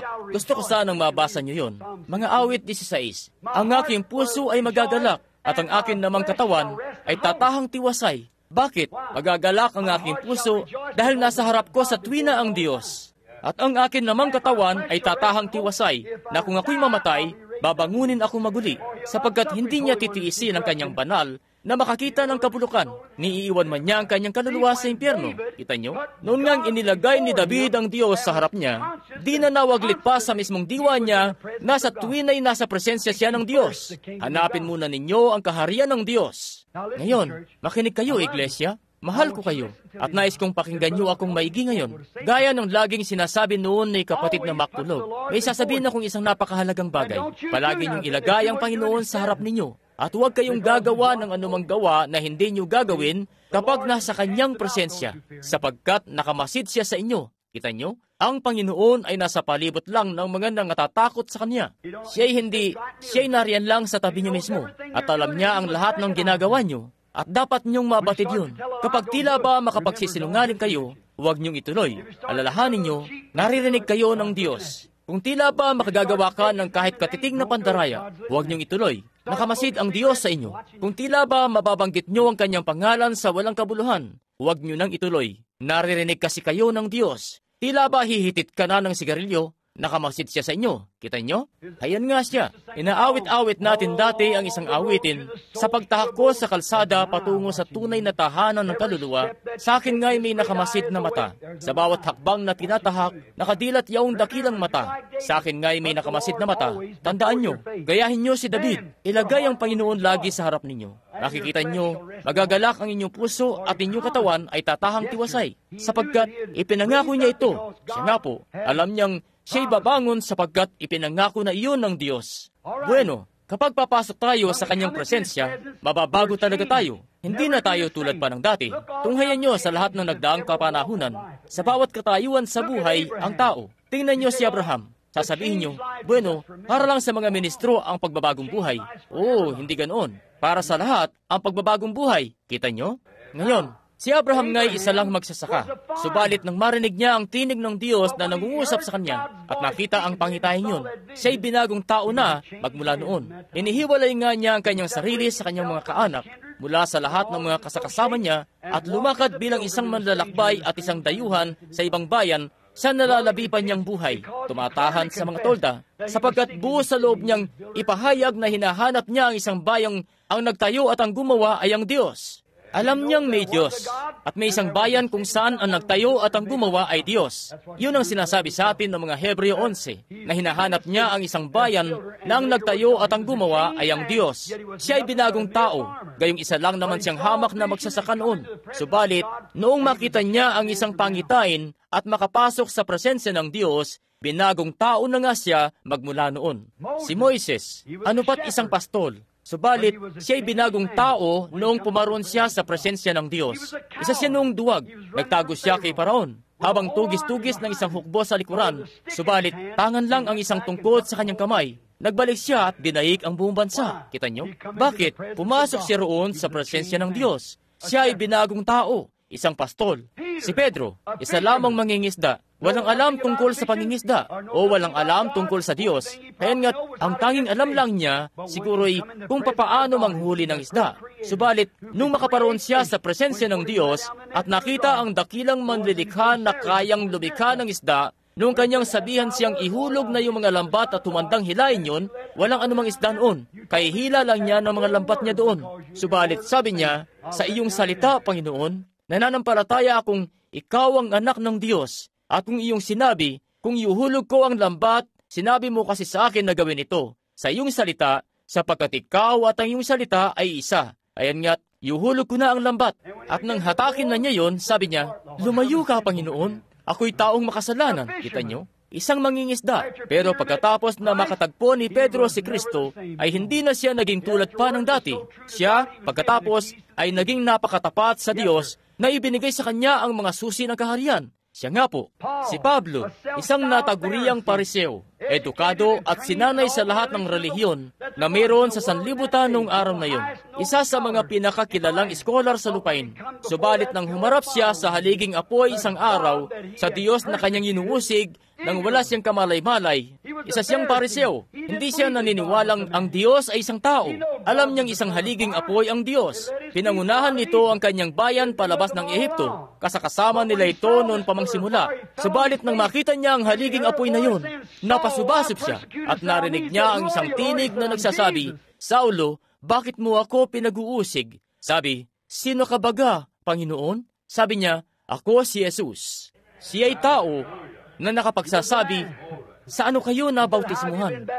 Nakaparoon siya sa presensya ng Diyos. Isa na siyang binagong tao mula noon. Nakaparoon kasi siya sa presensya ng Diyos. Binabago nito ang isang tao. Charles G. Finney, a lawyer, a great Philadelphia lawyer. But when he come into the presence of God, he dropped his law study and become a mightiest preacher of this nation's ever had yet. Si Charles G. Finney, abogado, isang bigating abogado na taga-Philadelphia. Subalit, nang makaparoon siya sa presensya ng Diyos, ay binitiwan niya ang pag-aaral niya ng abogasya at naging isa sa pinakadakilang mangangaral na nagkaroon ng bansang ito. Naging mangangaral dahil isang araw ay nakaparoon siya sa presensya ng Diyos. Nakaisip siya minsan na pag-aralan ang pagmiministeryo. Naroon yun sa aklat niya. May aklat ako ng talambuhay niya. Lumabas siya para manalangin. Sa isip-isip niya pwede na siyang maging mangangaral. Nasa kanya yung pagsisikap na maging mangangaral at may mangilan-ngilan na rin siyang mga pangangaral na ipinapangaral. Lumabas siya isang araw. Lumabas sa kanyang opisina para manalangin. Pumunta roon sa kakahuyan. Lumuhod siya roon sa likod ng isang matandang punong kahoy na nakabuwal, kung saan siya laging pumupunta tuwing hapon. Napaka-relihiyoso. Subalit, hindi siya naniniwala roon. May dalawang kababaihan sa iglesia. Lagi nilang sinasabi, Ginoong Finney, ipapanalangin naming matanggap mo ang Espiritu Santo. Sabi niya, taglay ko na ang Espiritu Santo. Sabi, isa akong mangangaral. Sabi, Ginoong Finney, isa kang dakilang tao at totoong marami kang nalalaman sa salita. Subalit, kailangan mo ang Espiritu Santo. Kaya ipapanalangin ka namin. Tunay ngang kalugod-lugod na mga munting kababaihan. Kaya ganun na nga ang nangyari. Ganun ng ganoon. Ayan nga't araw-araw, pumupuslit siya sa likuran ng opisina niya. Tumatakas siya sa boss niya at sa mga kaopisina niya. At lagi niyang iniiwan ang ibang abogado sa opisina at lumalabas doon para manalangin. At isang araw, habang nananalangin siya roon, ay nakarinig siya ng isang sangang nabali. At naisip niyang, baka yung boss niya yun. Hinahanap na siya. Dali-dali siyang napatayo. Nananalangin siya noon, Panginoong Diyos, sumasampalataya po ako sa iyo. Tapos, biglang may sangang nabali. Napaimik siya tuloy. Tumayo siya at yun ang naimik. Nagpakalingalinga sa paligid. Tingnan niya kung ano yung nakabali sa sanga. At noong sandaling yun, ay pumasok siya sa presensya ng Diyos. Nalaman niyang nabali ng kusa yung sanga. Tumayo siya roon. Dagnas ng luha ang kanyang mga pisngi. Sabi niya, siguro, tama ang mga babaeng yun. Nahiya akong may makakita sa akin habang kausap ko ang aking Diyos. Samantalang, kapag boss ko ang kausap ko, nakapagmamalaki pa ako. Gaano pa kayang lalong mas dakila ang aking Panginoon kaysa sa boss ko? Sabi, Panginoon, patawarin mo po ako at punuin mo ako ng iyong banal na espiritu. Napahiyaw siya at napasigaw. Nakapasok siya sa presensya ng Diyos. Tumakbo siya ng matulin sa kabayanan, diretso sa kanyang opisina. Napasigaw siya ng napakalakas at nagtago sa likod ng pinto. Sabi, Panginoon, magdudulot ako ng kahihiyan sa iyo. Itago mo ako rito sa likod hanggang sa humupa na ang pakiramdam na ito. Bakit? Nakaparoon kasi siya sa presensya ng Diyos. Siya ay nabagong tao. Yaong mga pangangaral na dati niyang ipinangangaral, yun pa rin naman ang ipinangangaral niya at nagsisilapit na ang mga kaluluwa sa altar. Kita nyo? nakaparoon kasi siya sa presensya ng Diyos.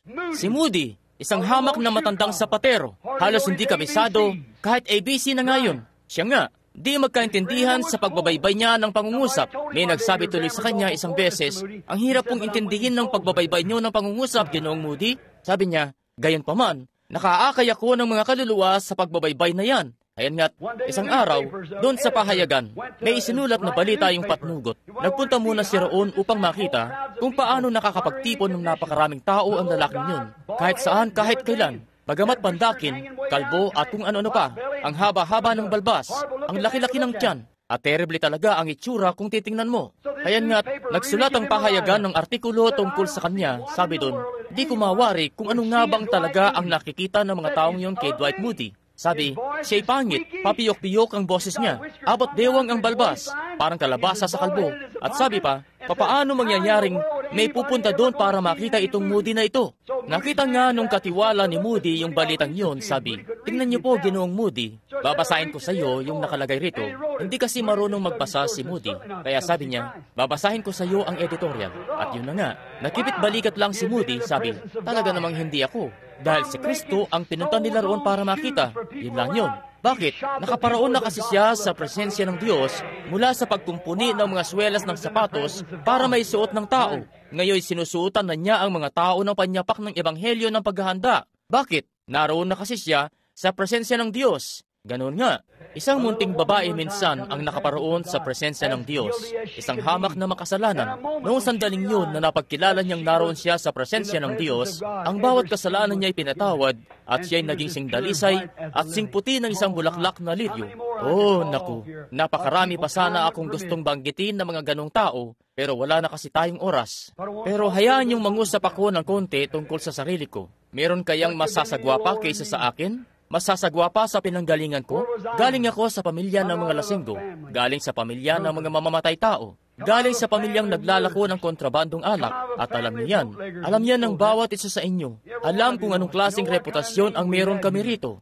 Hindi nakikipag-usap sa amin ang mga tao sa lansangan. Pupunta ako sa bayan, tapos may tatanong lang ako. Hindi talaga nila ako kakausapin, maliban lang kung walang tao sa paligid. Kakausapin siguro nila ako. Pero kapag may ibang darating, hindi na nila ako papansinin. At wala talaga akong magawa, kundi tumayo na lang doon at maiyak. Hindi dapat ganito. Hindi pwede ito. Mali ito.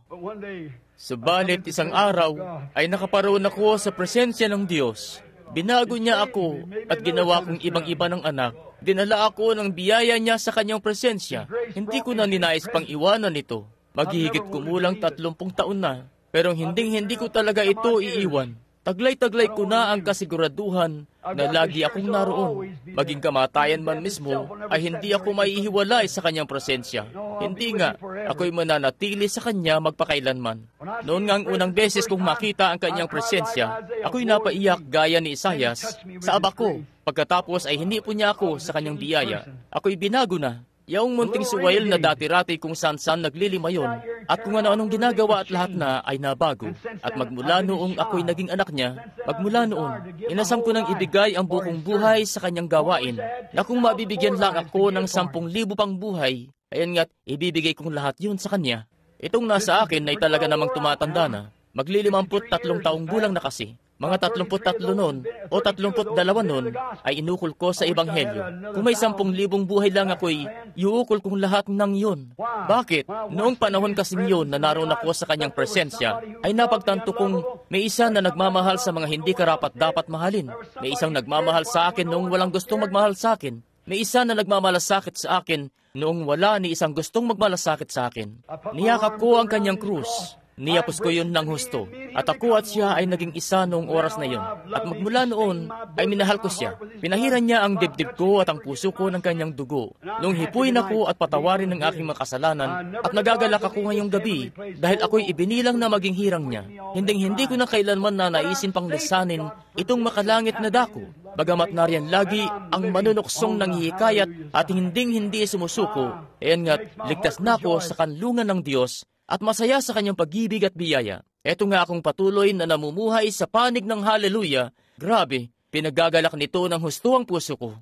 Inirerekomenda ko siya sa bawat taong napapagal. Inirerekomenda ko siya sa inyo na mga walang pag-asa. Kayo na hindi pa nakakaparoon sa kanyang presensya, ang tanging bagay lang na kailangan niyong gawin ay ipahayag ang inyong mga kasalanan at tanggaping nagkamali kayo. At ang Diyos nga'y may itinalagang anghel ngayong gabi, ang banal na Espiritu, na mag-aalis ng lahat ng inyong mga kasalanan. Pagkatapos noon, makasisigaw kayo, Panginoon, narito ako. Isugo mo ako. Pagkatapos nun, itataas niyo ang inyong mga kamay at aawit. Pupurihin ko siya, pupurihin ko siya. Purihin ang korderong pinatay para sa mga may sala. Luwalhati niyo siya lahat ng bansa, sapagkat hinugasan ng dugo niya ang lahat ng sala. Iniibig ko talaga siya. Hindi ba't kayo rin? Mamuhay tayo sa kanyang presensya. Umakyat ako rito sa pulpito kaninang umaga na masama ang pakiramdam at ang sakit talaga. Pumunta kasi ako sa Kentucky noong nakarang linggo kasama ang ilang malapit na mga kaibigan na nakaupo ngayon dito. Kung maglalagi pa ako roon ng matagal, matutuluyan siguro ako roon. Tihado, at sinasabi ko po ito ng buong kaluguran dahil sila'y isa sa pinakamauhusay na tagapaglutong nakilala ko sa buhay ko. Ayan nga't, di ko na kaya. Busog na talaga. Kapatid na Branham, bakit di mo tikman ito? At napakasarap naman kasi nun, kaya kinain ko pa rin. Nabusog tuloy ako ng gusto na hindi na talaga ako makakilos ng maigi. Hindi ako makatulog at tumatayo na lang ako at naglalakad-lakad na lang ng konti at di nga ganung kaayos ang pakiramdam ko nung dumating ako rito kaninang umaga. Subalit, nung nakapasok na ako sa kanyang presensya, naging maayos na wala ang lahat ng yun. Siya nga, ang mabuhay nga sa kanyang presensya.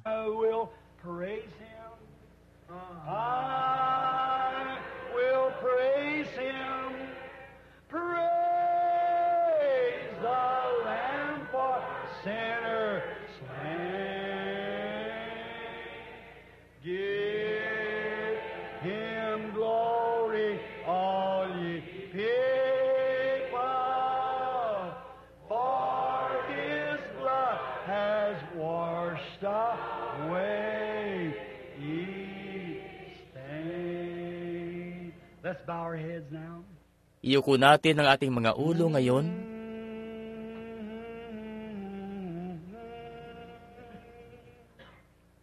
For He's done so much for me. He's forgiven my transgression, and His blood has washed my sin. I will praise Him. I will praise Him. Praise the Lamb for sinners slain. Give Him glory, all ye people, for His blood has washed Ngayon, kung nakadalo kayo ngayong gabi, at alam kong narito ang kanyang presensya, nakatayo riyan kanina yung munting batang babaeng dumadalo sa Church of God. Kumilos ang Espiritu Santo sa akin nung nanalangin ako noon para sa munting batang yan. Nanggaling pa yung mga magulang niya ngayon mula sa pagtitipon doon sa Anderson Church of God. At yung tagapangasiwa nila ng gawain doon, alam niya yung lagay ng bata na sabi ng mga doktor, maaaring igamatay agad yung leukemia. Ang munting malambing na munting bata ay nasa malubhang yugto na nung sakit niya. Lumapit siya at iniabot ang munting kamay niya sa akin, magang-magayon, dahil sa mga itinurok na kung ano-ano, magang-maga. Tumingin ako sa kanya. Nakakita ako ng isang pangitain. Nagbabasa ng aklat yung mga magulang niya noon. Wala silang kaalam-alam sa nangyayari. Sinabi sa kanila ng punong tagapangasiwa roon ng pagtitipon, sinabi na dalhin ang bata rito. Gusto nilang bumalik para sa gawaing pagpapagaling. At sabi ko, dalhin niyo na ang bata ngayon. Nadama ko ang isang pangunguna. Noong nakatayo ako roon noon, ipinabatid sa akin ng Espiritu Santo at ipinakita sa akin ang kasaysayan ng bata. Sinabi sa akin kung paano nangyari yon, kung anong ginawa nila. Sinabi sa akin kung anong pangarap ng munting bata na maging manunugtog ng piano. At ang nanay niya'y halos mapasigaw. At sinabi nga ng tatay, iyan nga'y katotohanan galing sa Diyos. Nakaupo sa loob ng kotse at nakikinig doon. Hindi makapasok. nakaupo roon at nakikinig doon. May biglang lumitaw na isang malaking talukbong na anino na nakalutang sa ibabaw ng bata. At sinabi ko, Satanas, talunan ka na. Wala ka pong itinatanging tao, Diyos, at sa kapangyarihan ng iyong pagkabuhay na maguli. At ako bilang iyong lingkod, pinapalayas ko ang diablong ito mula sa bata. Isang malaking nagliliwanag na ilaw ang kumislap sa uluhan ng bata. Tapos na. Amen. Tunay, karapat-dapat siya sa lahat ng papuri. Nalalaman niya ang lahat ng bagay. Nalalaman niya ang iyong puso. At ikaw mismo alam mo ang iniisip mo. Alam niya rin naman, kung may maliit na kasalanang pasabit-sabit pa sa iyo sa gabing ito, hindi mo na naising pumasok sa presensya ng Diyos na taglay-taglay pa yan. Kaya maaari bang itaas mo ang iyong kamay minsan pa at sabihin, Kapatid na Branham, idalangin mo ako. Nais kong pumasok sa presensya niya sa araw na iyon, na walang anumang kasalanan. Pagpalain ka ng Diyos. Maraming mga kamay, nakikita yan ng Diyos sa kanyang presensya. Ngayon, sasabihin ko sa inyo ang dapat niyong gawin. Ngayon, makinig lamang ng mabuti.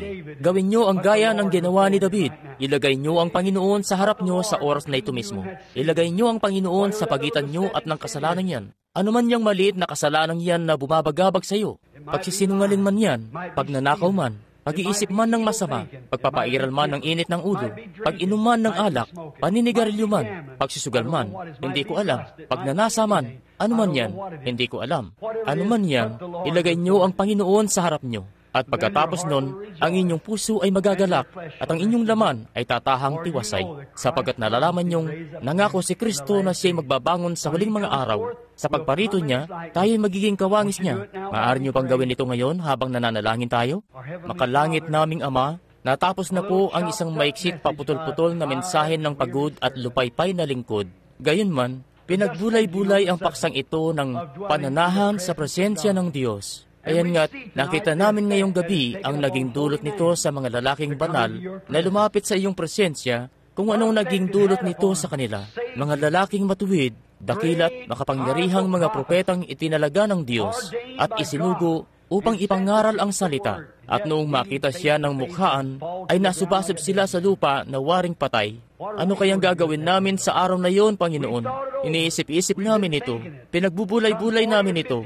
Mga 40 o 50 kamay ang iniisip-isip ito, Panginoon. Ayan nga't, itinaas nila ang kanilang mga kamay o ang mga puso sa ilalim ng mga kamay. Pinagbubulay-bulay ang panahong yon na makakatagpo siya mula nang mangusap kami tungkol dito. Ano kayang gagawin nila kung kailangan na nila siyang katagpuin? Ang mga kamay ko po, Panginoon, ay nakataas. Ano pong gagawin ko? Ngayon, Ama, napakarami kong ang bagay na nagawang mali. Ipinahayag ko ang kasalanan ko nung umaga sa harapan ng iglesia, kung paanong ipinahayag ko yon sa iyo sa taluktok ng bundok nung isang umaga nung umiihip ng malakas at umuulan ng nyebe, doon nga sa ibabaw ng bundok. Ayan nga't, umiyak ako at tumiling sa iyo na patawarin ako dahil sa aking kamangmangan. At nag-aatubili pa nga po ako noon na pumunta sa harapan ng mga kapatiran dahil ang ilan sa kanila'y kinikilala ako bilang iyong lingkod na propeta. At Panginoon, para bang ayaw ko talagang pumunta sa harapan nila at sabihin sa kanila ang tungkol sa isang kamangmangang nagawa ko na di nila iniisip na magagawa ko. Ngunit Diyos, napakainam nga para sa kaluluwa ko na ipahayag ang aking mga kasalanan at hindi itago ang mga ito. Kaya sa pagiging tapat ko po sa iyo at maging sa harap ng mga tao, ipinahayag ko ang bagay na ito, Panginoon. Ako'y nagkamali. Ako'y ganap na nagkamali talaga. Dumadalangin po ako ng kapatawaran. At saka po, Ama, tila ba pahapay-hapay po ako sa iyo na paglingkuran ka. Maraming beses na po, at siguro'y ganoon pa rin ako kung hindi ko ginawa yun, Ama.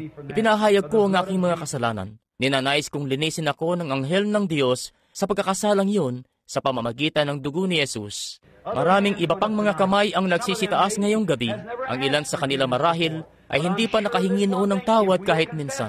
Subalit, nakakatiyak ako sa isang bagay na ito na kung ipapahayag namin ang aming mga kasalanan, papawiin ng Diyos ang mga yon. Ilalagay ang mga yon sa dagat ng pagkalimot at di na kailanman aalalahanin pa. At Ama, ipinahayag ko rin naman ang sa akin tungkol sa mali kong nagawa sa harap ng mga tao. Hindi ako kumilos na gaya ng isang lingkod ni Kristo. Hindi ko nagawa. Natakot akong baka magalit ang taong yun sa akin, kaya't naisip kong huwag saktan ang kanyang damdamin. Subalit hindi ko naisip ang ginagawa ko po sa iyo, Panginoon. At ngayon ako'y dumadalangin na ako'y patawarin mo. At ngayon, Ama, alam kong kung hihingi ako ng kapatawaran, ay may kapatawaran ako. At inilagay mo na ang mga iyon sa dagat ng pagkalimot at di mo na alalahanin pa kailanman. Diyos, nagpapasalamat po ako para yan at dinadalangin kong itulot mo na ang bawat taong narito na may sala, bagbag ng kasalanang nakahambalang sa harapan nila, naway alisin nila ito at ilagay ang Panginoon sa kanilang harapan na gaya ng ginawa noon ni David. Sapagkat ngayon ay makasisigaw kami sa aba ko, sapagkat aking nakita ang kalwalhatian ng Diyos. Ako'y lalaking may maruming mga labi, o isang babae, o kabataang babaeng may maruming mga labi, kabataang lalaki, anuman kami, kami marurumi, at inihingi namin ang dugo ni Jesus Kristo, ang inilanghain, upang linisin kami sa lahat ng kasalanan, upang makapanahan kami magpakailanman sa kanyang presensya. Naway makahayo kami mula sa dakong ito ngayong gabi na ang aming mga puso ay nagagalak at ang aming mga katawan ay tatahang tiwasay na lalamang pagparito ni Jesus, kami ibabangong kasama niya sa kanyang wangis at sasalubungin siya sa alapaap sa pag-agaw kapag ang pagbibilang ay ubos na rin sa wakas. Nakikita naming natapos na ang pagbilang ng ikapitong kapanahunan ng iglesia at handa na kaming pumailan lang. Dalangin namin, Diyos, na iyong bago mo isara ang pinto, kung may isa ritong hindi pa nakapasok, magmadali nawa silang pumasok, sapagkat ramdam naming ang pintuan ng habag sa pagitan ng kahabagan at kahatulan ay isinasara na. Ang mga tatanggap ng habag ay magsisipasok. Ang mga hindi magsisipasok ay magdurusa ng kahatulan. Isinasara na ng Diyos ang pinto. Wala nawang magsara ng pinto ngayong gabi sa bawat isa sa mga makasalanan rito na nagpapahayag ng kanilang pagkakasala. Kami nawang lahat ay tumanggap ng kapatawaran at habag sa pangalan ni Jesus Kristo. At ngayon po, Ama, para naman sa mga may sakit at sa mga nagdurusa, para roon sa mga nangangailangan, dumadalangin po ako na iyong punan ang lahat ng pangangailangan nila. Pumasok nawa sila kay Kristo sa kanyang presensya.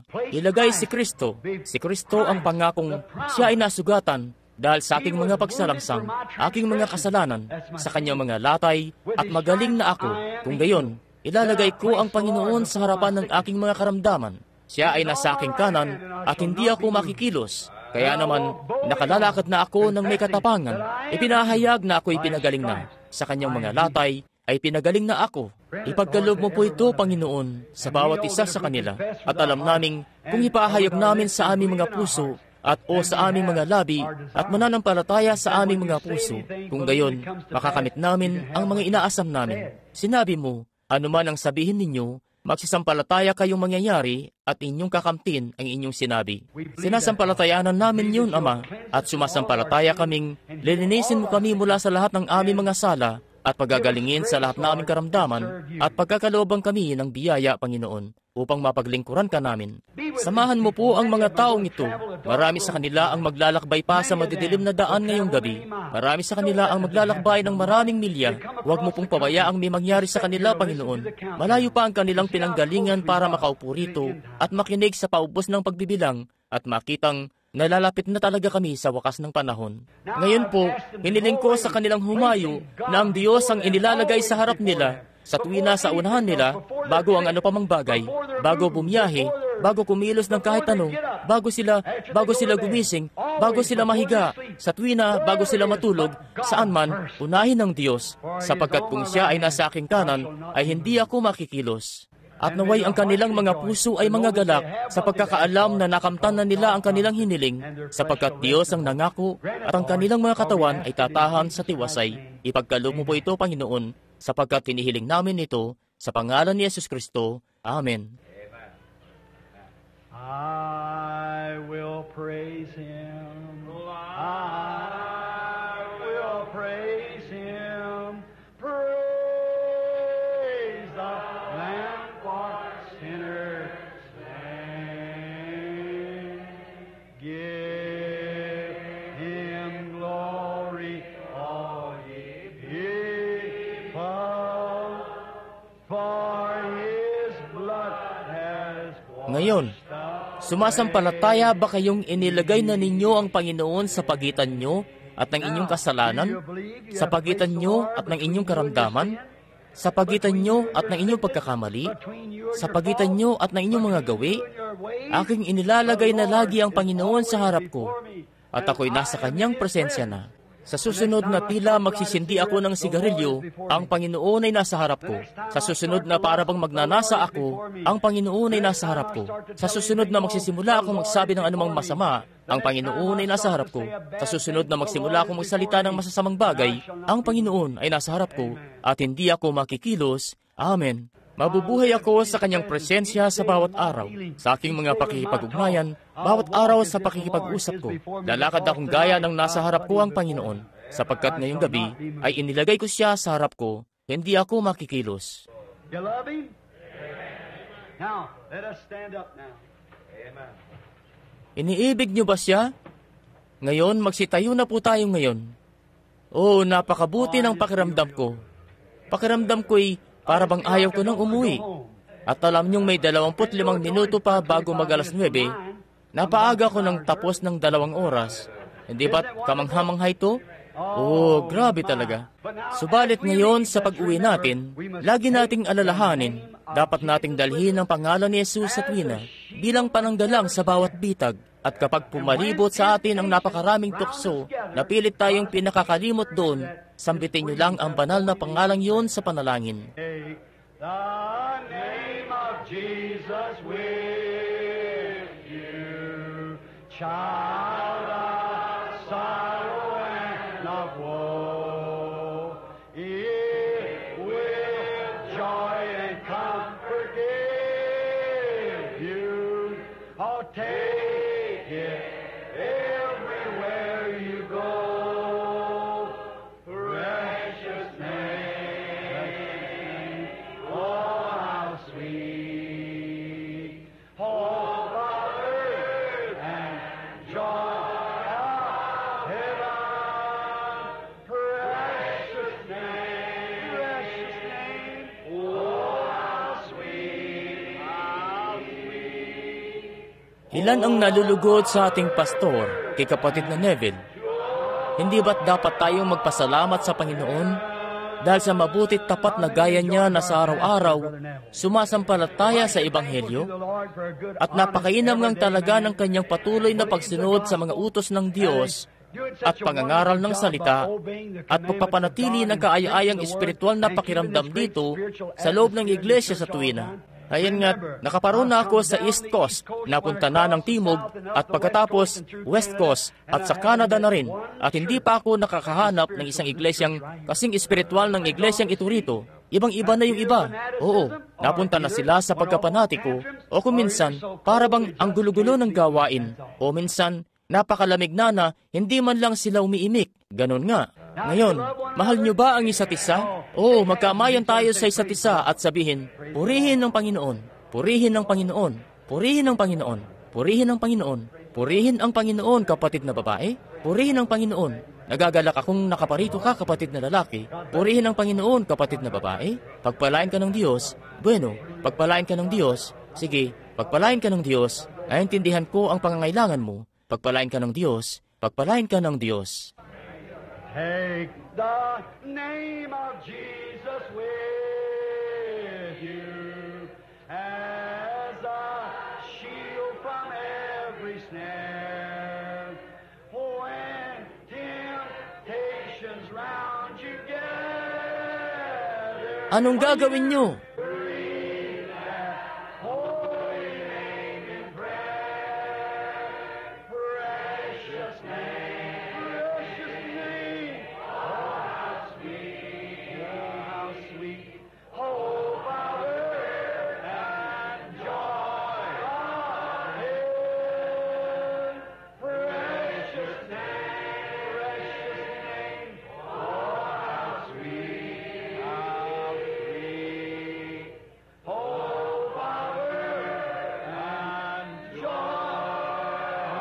Iyuko natin ang ating mga ulo ngayon ng talagang marahan. Huwag nating kalilimutan yun ngayon. Awitin natin muli ang talatang yun.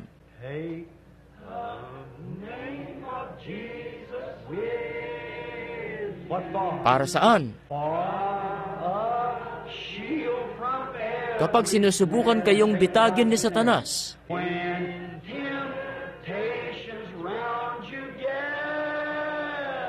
anong gagawin nyo? Just breathe that Sapagkat kung ang Panginoon ay nasa harap ko, hindi ako makikilos.